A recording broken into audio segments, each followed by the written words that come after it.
सागर बसन्त Krishna सबहरु note राखे केटाहरु। Hello साथीहरु, सर्वप्रथम हाम्रो च्यानलमा तपाईलाई स्वागत छ। जुन प्रिभ्यू भिडियो तपाईले हेरिरहनु भएको छ, यस्तो किसिमको भिडियो टिकटकमा धेरै नै भाइरल भइरहेको छ। त्यसकारणले गर्दाखेरि यदि तपाईहरु पनि यस्तो किसिमको भिडियो बनाएर आफ्नो टिकटकमा अपलोड गर्न चाहनुहुन्छ भने यो भिडियोलाई अन्तिमसम्म हेर्नुहोला। यो भिडियो मार्फत कसरी तपाईले सजिलो तरिकाले यस्तो किसिमको भिडियो बनाएर आफ्नो टिकटकमा अपलोड गर्न सक्नुहुन्छ त्यो कुरा म सिकाउन गइरहेको छु। अहिलेसम्म तपाईहरु हाम्रो च्यानलमा नयाँ हुनुहुन्छ, पहिलो पटक भिजिट गर्दै हुनुहुन्छ भने हाम्रो च्यानललाई सब्स्क्राइब गरेर नजिक रहेको बेल आइकनलाई प्रेस गरेर अल नोटिफिकेसन अन गरिदिनु होला, ताकि आउँदा दिनहरुमा यस्तै किसिमको मैले ट्युटोरियल लिएर आउँछु भने सर्वप्रथम तपाईको मोबाइलमा नोटिफिकेसन बज्नेछ। अब ढिला नगरिकन हामी भिडियोतर्फ जाउँ। साथीहरु, तपाईहरुको मोबाइलमा यदि क्यापकट एप्लिकेसन छैन भने सर्वप्रथम प्ले स्टोरबाट तपाईले डाउनलोड गरेर इन्स्टल गर्नुहोला। त्यसपछि क्यापकट एप्लिकेसनलाई जस्ट ट्याप गरेर ओपन गर्नुहोला। न्यू प्रोजेक्टमा ट्याप गर्नुहोला, फोटोमा जानुहोला। यहाँबाट तपाईले 37 वटा फोटोलाई सिलेक्ट गर्नुहोला। 67 वटा फोटोलाई तपाईले सिलेक्ट गरिसकेपछि जस्ट तपाईहरुले यो एड बटनलाई प्रेस गरेर सम्पूर्ण फोटोलाई एड गर्नुहोला। त्यसपछि तपाईले तल स्लाइड बारलाई थोरै स्क्रल राइट गर्नु भएपछि यहाँ फर्मेटको अप्सन भेट्न सक्नुहुनेछ। यो आइकनमा जस्ट क्लिक गर्नुहोला। त्यसपछि 16:9 को फर्मेटलाई तपाईले सिलेक्ट गर्नुहोला र सम्पूर्ण फोटोलाई रोटेट गरेर स्क्रिनमा फिट गर्नुहोला। दुईवटा फिंगरको सहायताले फोटोलाई रोटेट गर्दै स्क्रिनमा फिट गर्नुहोला। यो तरिकाले सम्पूर्ण फोटोलाई स्क्रिनमा रोटेट गर्दै फिट गर्नुहोला। सम्पूर्ण फोटोलाई रोटेट गरेर स्क्रिनमा फिट गरिसक्नु भएपछि अब हामीले सम्पूर्ण फोटोको ड्युरेसनलाई मिलाउनु पर्ने हुन्छ। त्यसको लागि सुरुको फोटोको ड्युरेसन तपाईले 6 सेकेन्डको मात्रै बनाउनु पर्ने हुन्छ। यहाँनेर अलिकति तपाईले ध्यान दिनु होला, किन भन्दाखेरि म एउटा फोटोको डेमो देखाउँछु, त्यसपछि प्रत्येक फोटोको ड्युरेसन मात्रै भनिदिन्छु। त्यही अनुसार तपाईहरुले मिलाउनु होला, एडजस्ट गर्नु होला। अब तपाईले सुरुको फोटोलाई एडजस्ट गर्नको लागि यहाँनेरबाट तपाईले मैले तलबाट पोइन्टरले देखाइरहेको छु, यहाँनेर तपाईले यो फोटोको लास्ट किनारामा टच गर्नु होला र यसरी यसलाई घटाएर बढाएर प्रत्येक फोटोलाई यही तरिकाले तपाईले ड्युरेसन मिलाउनु पर्ने हुन्छ। यसरी तपाईले सुरुको फोटोको ड्युरेसन 6 सेकेन्डको बनाउनु पर्ने हुन्छ। अलिकति लङ ड्युरेसनको भएको कारणले गर्दाखेरि यो तल खाली ठाउँबाट थोरै जुम क्लोज गर्नु होला। यसरी तपाईले जुम क्लोज गर्नुभयो भने प्रष्टसँग देख्न सक्नुहुनेछ। यो तरिकाले तपाईले 6 सेकेन्डको बनाउनु होला सुरुको फोटो। त्यसपछि दोस्रो फोटो तपाईले 0.8 सेकेन्डको बनाउनु पर्ने हुन्छ। मैले भनिरहेको छु यही तरिकाले तपाईले मिलाउन सक्नुहुन्छ। अलिकति के रे सर्ट समयको छ भने जुम गर्नु होला र लङ समयको छ भने तपाईले जुम क्लोज गर्दै मिलाउनु पर्ने हुन्छ। त्यसैगरी तेस्रो फोटोको ड्युरेसन 0.5 सेकेन्डको बनाउनु होला। यो तरिकाले बिस्तारै तपाईले बनाउनु पर्ने हुन्छ। यसैगरी चौथो फोटोको ड्युरेसन तपाईहरुले 0.2 सेकेन्ड बनाउनु होला। पाँचौं फोटोको पनि 0.2 सेकेन्ड बनाउनु होला। छैटौं फोटोको 0.4 सेकेन्डको बनाउनु होला। सातौं फोटोको 0.4 सेकेन्ड बनाउनु होला। आठौं फोटोको 0.4 सेकेन्ड नै बनाउनु होला। नौं फोटोको 0.4 सेकेन्ड बनाउनु होला। 10औं फोटोको 0.4 सेकेन्ड बनाउनु होला। 11औं फोटोको 0.3 सेकेन्ड बनाउनु होला। 12औं फोटोको 0.4 सेकेन्ड बनाउनु होला। 13औं फोटोको 0.3 सेकेन्ड बनाउनु होला। 14औं फोटोको 0.4 सेकेन्ड बनाउनु होला। 15औं फोटोको 0.4 सेकेन्ड बनाउनु होला। 16औं फोटोको 0.4 सेकेन्ड बनाउनु होला। 17औं फोटोको 0.5 सेकेन्ड बनाउनु होला। 18औं फोटोको 0.4 सेकेन्ड बनाउनु होला। 19औं नम्बरको 0.4 सेकेन्ड बनाउनु होला। 20 नम्बरको 0.4 सेकेन्ड नै बनाउनु होला। 21 नम्बरको 0.8 सेकेन्ड बनाउनु होला। 22 नम्बरको 0.5 सेकेन्ड बनाउनु होला। 23 नम्बरको 0.4 सेकेन्ड बनाउनु होला। 24 नम्बरको 0.4 सेकेन्ड बनाउनु होला। 25 नम्बरको पनि 0.4 सेकेन्ड बनाउनु होला। 26 नम्बरको 0.5 सेकेन्ड बनाउनु होला। 27 नम्बरको 0.4 सेकेन्ड बनाउनु होला। 28 नम्बरको 1.7 सेकेन्डको बनाउनु होला। 29 नम्बरको 0.4 सेकेन्ड बनाउनु होला। 30 नम्बरको 0.4 सेकेन्ड बनाउनु होला। 31 नम्बरको 0.4 सेकेन्ड। 32 नम्बरको पनि 0.4 सेकेन्ड। 33 नम्बरको 0.4 सेकेन्ड। 34 नम्बरको 0.4 सेकेन्ड। 35 नम्बरको 0.4 सेकेन्ड। 36 नम्बरको 0.4 सेकेन्ड र 37 नम्बरको पनि तपाईँले 0.4 सेकेन्डको बनाउनु होला। मैले भनेको जसरी तपाईँहरूले पनि सम्पूर्ण फोटोको ड्युरेसन मिलाउनु होला। यदि तपाईँहरूले बुझ्नु भएन भने कमेन्ट बक्समा कमेन्ट गर्नुहोला, म सजिलो तरिकाले अर्को भिडियोमा सिकाउने छु। अब हामीले सम्पूर्ण फोटोको ड्युरेसन मिलाइसकेपछि सम्पूर्ण फोटोमा एनिमेसन एड गर्नुपर्ने हुन्छ। त्यसको लागि तपाईँले सुरुको फोटोमा आउनुहोला। फोटोमा एनिमेसन एड गर्नुको लागि जस्ट तपाईँहरूले फोटोलाई टच गर्नु होला। यसरी टच गर्नु भएपछि यहाँ स्लाइड बारमा एनिमेसनको आइकन देख्न सक्नुहुन्छ।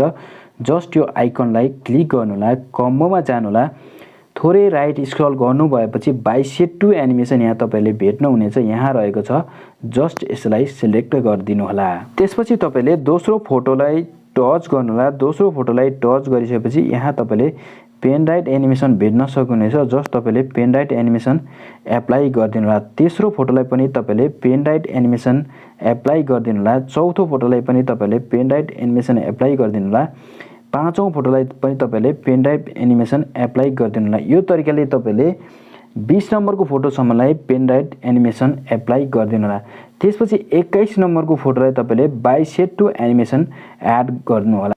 म यहाँ बाइसेक्यो एनिमेसन एड गर्न गइरहेको छु। तपाईँले पनि 21औं नम्बरको फोटोलाई मैले जसरी बाइसेक्यो एनिमेसन एड गर्नु होला। त्यसपछि 22औं नम्बरको फोटोलाई टच गर्नु होला। 22औं नम्बरको फोटोलाई तपाईँले टच गरेर पेन ड्राइभ एनिमेसन एड गर्नु होला। 23 नम्बरको फोटोलाई पनि तपाईँले पेन ड्राइभ एनिमेसन एड गर्नु होला। 24 नम्बरको फोटोलाई पनि तपाईँले पेन ड्राइभ एनिमेसन एड गर्नु होला। 25 नम्बरको फोटोलाई पेन ड्राइभ एनिमेसन, 26 नम्बरको फोटोलाई पनि पेन ड्राइभ एनिमेसन, 27 नम्बरको फोटोलाई पनि तपाईँले पेन ड्राइभ एनिमेसन दिनु होला। त्यसपछि 28 नम्बरको फोटोलाई पनि तपाईँले बाइसेक्यो एनिमेसन एड गर्नु होला। यसरी बाइसेक्यो एनिमेसन एड गरिसकेपछि अब हामीले फेरि प्रत्येक फोटोलाई पेन राइट एनिमेसन एड गर्नुपर्ने छ। यो तरिकाले सम्पूर्ण फोटोलाई पेन राइट एनिमेसन एड गरिदिनु होला।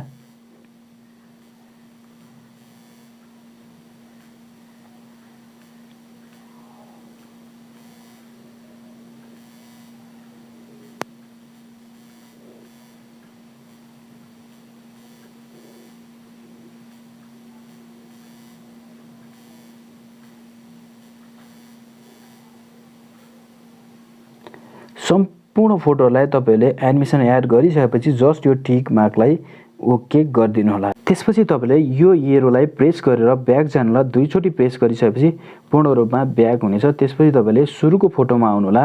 अब हामीले यो फोटोहरुमा इफेक्ट एड गर्नुपर्ने छ। इफेक्टको अप्सनलाई क्लिक गर्नु होला, भिडियो इफेक्टलाई क्लिक गर्नु होला, बेसिकको सेक्सनमा जानु होला। बेसिकको सेक्सनलाई सिलेक्ट गरिसकेपछि तपाईँले यहाँ थोरै डाउन गर्नु होला। स्क्रल डाउन गरिसकेपछि यो सेक इफेक्ट भेट्न सक्नुहुन्छ। जस्ट यसलाई एप्लाई गरेर टिक मार्कलाई लगाइदिनु होला। त्यसपछि तपाईँले यसको ड्युरेसनलाई फोटोभरि बनाइदिनु होला।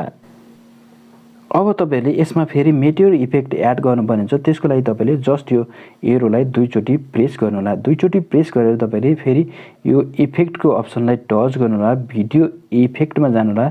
भिडियो इफेक्टमा गइसकेपछि तपाईँले यहाँ मोडको सेक्सन देख्न सक्नुहुन्छ। यसलाई टच गरिदिनु होला। यहाँबाट तपाईँले टच गरेर यहाँ मेटियर इफेक्ट यहाँ रहेको हुन्छ। तपाईँले मेटियर इफेक्टलाई जस्ट सिलेक्ट गरेर तपाईँले यो टिक मार्कलाई ओके गरिदिनु होला। त्यसपछि तपाईँले यसलाई फोटोभरि बनाइदिनु होला।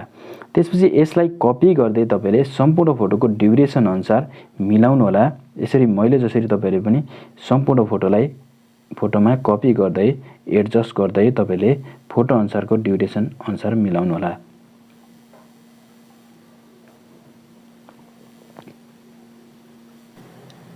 यसरी तपाईँले सम्पूर्ण फोटोहरुमा मेटियर इफेक्ट एड गरिसक्नु भएपछि यो खाली ठाउँबाट तपाईँले क्लोज गर्नु होला। फोटोहरुलाई यसरी क्लोज गरिसकेपछि लास्टमा क्यापकटको वाटरमार्क रहेको हुन्छ। यसलाई तपाईँले सिलेक्ट गरेर डिलिट गरिदिनु होला। यसरी डिलिट गरिसकेपछि यहाँ तपाईँले माथि एक्सपोर्टिङ बटन देख्न सक्नुहुन्छ। यसलाई टच गरेर 100% यो भिडियोलाई एक्सपोर्टिङ हुन दिनु होला। साथीहरु, अहिलेसम्म भिडियो कस्तो लागिरहेको छ कमेन्ट गर्नु होला र अहिलेसम्म लाइक गर्नुभएको छैन भने एक लाइक गरिदिनु होला। भिडियो 100% एक्सपोर्टिङ भइसकेपछि तपाईले यहाँ डन बटन देख्न सक्नुहुन्छ। जस्ट यसलाई डन गरिदिनु होला। त्यसपछि फेरि न्यू प्रोजेक्टमा जानु होला। न्यू प्रोजेक्टमा गइसकेपछि तपाईले भर्खरै बनाएको भिडियोलाई सिलेक्ट गरेर एड गरिदिनु होला। यसरी एड गरिसकेपछि अब तपाईले यसको फर्मेटलाई चेन्ज गर्नुपर्ने हुन्छ। तल राइट बारलाई थोरै स्क्रल राइट गर्नु होला।